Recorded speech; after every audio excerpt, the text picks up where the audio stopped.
ଜୟ ଜଗନ୍ନାଥ ସାଙ୍ଗମାନେ, ଆଜି ହେଉଛି ପବିତ୍ର ବାହୁଡ଼ା ଯାତ୍ରା। 9 ଦିନ ଗୁଣ୍ଡିଚା ମନ୍ଦିରରେ ରହିଥିବା ପରେ ଆମର କାଳିଆ ସାଆନ୍ତ ପ୍ରଭୁ ବଳଭଦ୍ର ଓ ଦେବୀ ସୁଭଦ୍ରା ଆଜି ପୁଣି ଶ୍ରୀମନ୍ଦିରକୁ ବାହୁଡ଼ି ଯାଉଛନ୍ତି। ଆଜିର ଏହି ବ୍ଲଗରେ ମୁଁ ଆପଣଙ୍କୁ ଦେଖେଇବି ଆମର ଏହି ରଥ ଟଣାର ଦୃଶ୍ୟ, ତା ସହିତ ପ୍ରଭୁଙ୍କ ବାହୁଡ଼ା ପହଣ୍ଡି ଆଉ ମାଉସୀ ମାଙ୍କ ମନ୍ଦିରରେ ପୋଡ଼ପିଠା ଭୋଗର ପୁରା ଦୃଶ୍ୟ। ତେଣୁ ଭିଡ଼ିଓଟିକୁ ଶେଷ ପର୍ଯ୍ୟନ୍ତ ଦେଖନ୍ତୁ। ଯଦି ଚ୍ୟାନେଲକୁ ସବସ୍କ୍ରାଇବ୍ କରିନାହାନ୍ତି, ସବସ୍କ୍ରାଇବ୍ କରିବାକୁ ନିଶ୍ଚୟ ଭୁଲିବେନି।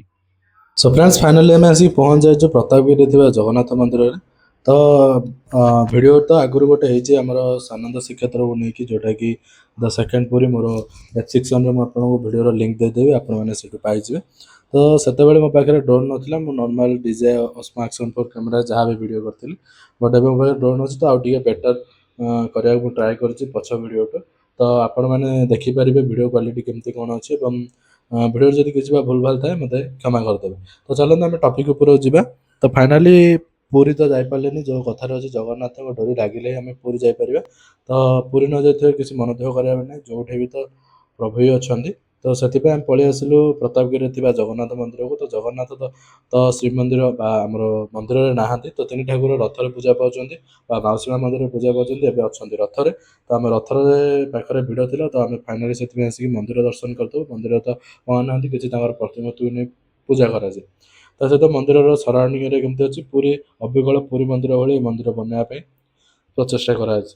ତ କଥାରେ ଯେମିତି ଅଛି ଓରିଜିନାଲିଟି ଅରିଜିନାଲ୍। ତ ମନ୍ଦିରଟି ଗାଁର ଶେଷ ମୁଣ୍ଡରେ ଅଛି। ତ ଅଲରେଡ଼ି ଆପଣ ଯଦି ପୁରା ଭିଡ଼ିଓ ଦେଖିବାକୁ ଚାହାନ୍ତି, ସାନନ୍ଦ ଶ୍ରୀକ୍ଷେତ୍ର ବା ଦ ସେକେଣ୍ଡ ପୁରୀ ସେ ଭିଡ଼ିଓରେ ଆପଣ ମନ୍ଦିରର ଡିଟେଲ୍ସ କିଛି ପାଇପାରିବେ। ମୁଁ ସେସବୁ ଆଉ କିଛି ଆପଣମାନଙ୍କୁ ଜଣାଉନି। ତା ସହିତ ଯେମିତିକି କୁହାଯାଏ ରଥଯାତ୍ରା ପାଇଁ, ଯେଉଁଟାକି କାଳିଆ ସାଆନ୍ତ ଆମର ଗାଧେଇଲା ପରେ ଅନଶନ ଘରେ ବା ରୋଗାଗ୍ରତ ହୋଇଥିଲେ 3 ଜଣ ଠାକୁର, ସେମାନଙ୍କର ରୋଗ ମାତ୍ର ଜ୍ୱର ଭଲ ହେଲା ପରେ ସେମାନେ ଯିବେ ମାଉସୀ ମାଙ୍କ ପାଖକୁ ବୁଲିବା ପାଇଁ। ତ ସେଇଭଳି ମୁଁ ତ ଡ୍ରୋନ୍ ସଟ୍ ନେଇଛି, ଆପଣ ଦେଖନ୍ତୁ ଗାଁ ଶେଷରେ କେମିତି ଭିଡ଼ିଓଟି ଭଲ ଲାଗୁଛି। ତ ସେଇଥିପାଇଁ ରଥ କାର୍ଯ୍ୟ ଆରମ୍ଭ ହୁଏ। ତ ପ୍ରତିବର୍ଷ ଏହି କାର୍ଯ୍ୟ ଆରମ୍ଭ କରାଯାଏ, ଯେଉଁଟାକି ରଥ ପର୍ବ ଆରମ୍ଭରେ ଆମର 3 ଠାକୁର ଯାଆନ୍ତି ମାଉସୀ ମାଙ୍କ ମନ୍ଦିରକୁ 9 ଦିନ ପାଇଁ। ତ 3 ଠାକୁର 9 ଦିନ ପାଇଁ ମାଉସୀ ମାଙ୍କ ମନ୍ଦିରରେ ଯାହା ତାଙ୍କର ମାଉସୀ ମାଙ୍କର ପ୍ରିୟ ପୋଡ଼ପିଠା ତାଙ୍କୁ ବନାଇକି ଦିଅନ୍ତି, ସେ ପୋଡ଼ପିଠାର ମଜା ନିଅନ୍ତି।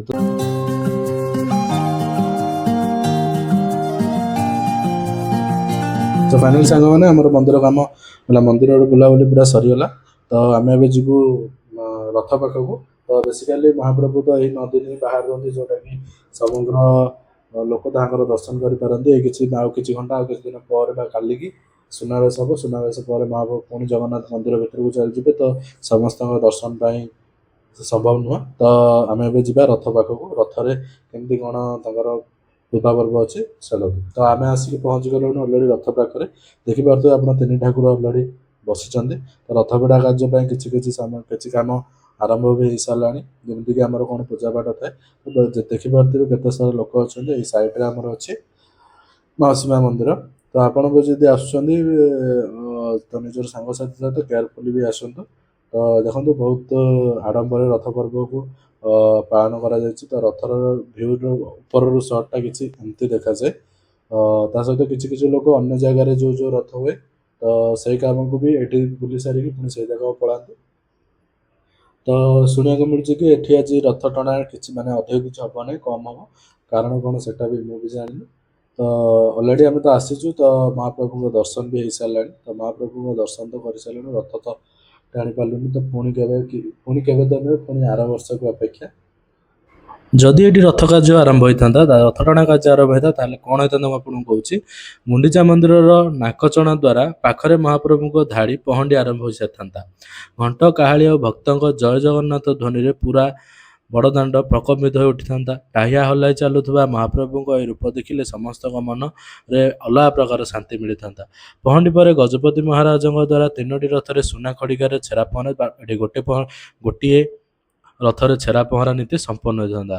ତାପରେ ରଥ ଟଣା କାର୍ଯ୍ୟ ଆରମ୍ଭ ହୋଇଥାନ୍ତା।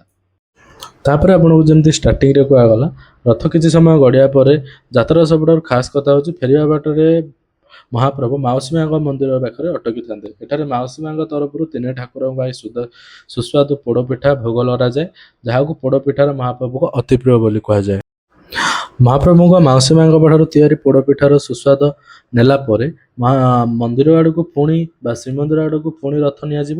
ତାପରେ ଅନୁଷ୍ଠିତ ହୁଏ ଯେଉଁଟାକି ମାଉସୀ ମା ମନ୍ଦିର ରଥ ବାହାରି ଶ୍ରୀମନ୍ଦିରର ସିଂହଦ୍ୱାର ଆଡ଼କୁ ଆସିଥାଏ। ଏହାପରେ ଅନୁଷ୍ଠିତ ହୁଏ ଲକ୍ଷ୍ମୀ ନାରାୟଣଙ୍କ ଭେଟ ନୀତି। ମହାପ୍ରଭୁ ଏକାଳୀ ରଥଯାତ୍ରାରେ ଯାଉଥିବା ବେଳେ ମହାଲକ୍ଷ୍ମୀ ଅଭିମାନ କରିଥାନ୍ତି, ଯେଉଁଟାକି ଆପଣଙ୍କୁ ଫାଷ୍ଟ କହିଲେ ଆଗେ ମାନେ ମହାପ୍ରଭୁ ଭାଇ ଭଉଣୀ 3 ଜଣ ଯାଇଥିବେ, ମହାଲକ୍ଷ୍ମୀଙ୍କୁ ସାଙ୍ଗରେ ନେଇନଥିବେ, ଯାହାଫଳରେ ମହାଲକ୍ଷ୍ମୀ ଅଭିମାନ କରିଥାନ୍ତି। ମହାପ୍ରଭୁ ରଥ ଜଗନ୍ନାଥ ଉପରୁ ମହାଲକ୍ଷ୍ମୀଙ୍କୁ ଆଜ୍ଞାମାଳ ଦେଇ ସନ୍ତୁଷ୍ଟ କରନ୍ତି। ତ ସାଙ୍ଗମାନେ ଏତିକି ଭିତରେ ମୁଁ ଯାହା ଯେତିକି କିଛି ବା ଅନ୍ୟ ଲୋକଠୁ ଶୁଣିକି କିମ୍ବା ବହି ପଢ଼ିକି କିମ୍ବା ଗୁଗୁଲରୁ ବା ଚାଟ୍ ଜିପିଟିରୁ ଜାଣିକି ମୁଁ ଯେତିକି ରୀତିନୀତି ଜାଣିଥିଲି ଆପଣମାନଙ୍କ ସହିତ ସେୟାର କଲି। ଯଦି ବି ଆପଣ କିଛି ବହୁତ ଅଧିକ ଜାଣିଥାନ୍ତି ତ ସେଟା ବେଟର୍ ହେବ। ତ ମୁଁ ଯେତିକି ବି ଜାଣିଛି ସେତିକି ଆପଣମାନଙ୍କ ସହିତ ସେୟାର କଲି। ତ ଦେଖନ୍ତୁ ପଥରେ ମହାପ୍ରଭୁଙ୍କର 3 ମୂର୍ତ୍ତି କେମିତି ଦେଖାହେଉଛନ୍ତି। ତ ମୁଁ ସେ ସଟ୍ଟା ଆପଣମାନଙ୍କୁ ଆଉଥରେ ଦେଖାଇବାକୁ ଚାହିଁବି। ତ 3ଟି ସଟ୍ ମୋତେ ପାଖାପାଖି ଡ୍ରୋନ୍ ସଟ୍ଟା ପାଖକୁ ନେବାକୁ ଡର ଲାଗୁଥିଲା, ବିକଜ୍ କିଏ କ'ଣ କହିବେ।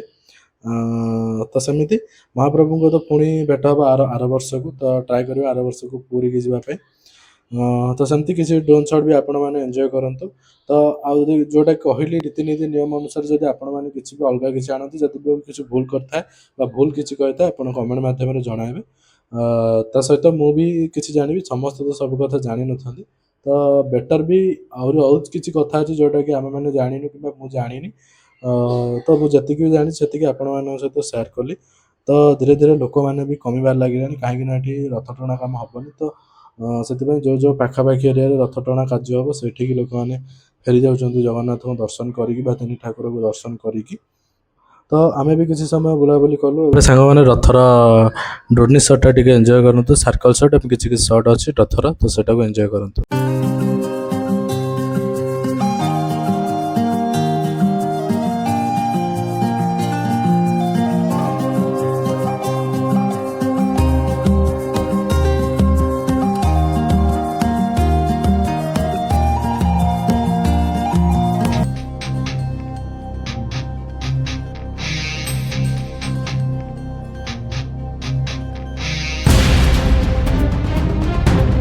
ଆଜିର ଏହି ବାହୁଡ଼ା ଯାତ୍ରା ବ୍ଲଗ୍ଟି ଆପଣଙ୍କୁ କେମିତି ଲାଗିଲା କମେଣ୍ଟରେ ନିଶ୍ଚୟ ଜଣାଇବେ। ଯଦି ଭିଡ଼ିଓଟି ଭଲ ଲାଗିଥିବ ଲାଇକ୍, ସେୟାର ଏବଂ ସବସ୍କ୍ରାଇବ୍ କରିବାକୁ ଆଦୌ ଭୁଲିବେନି।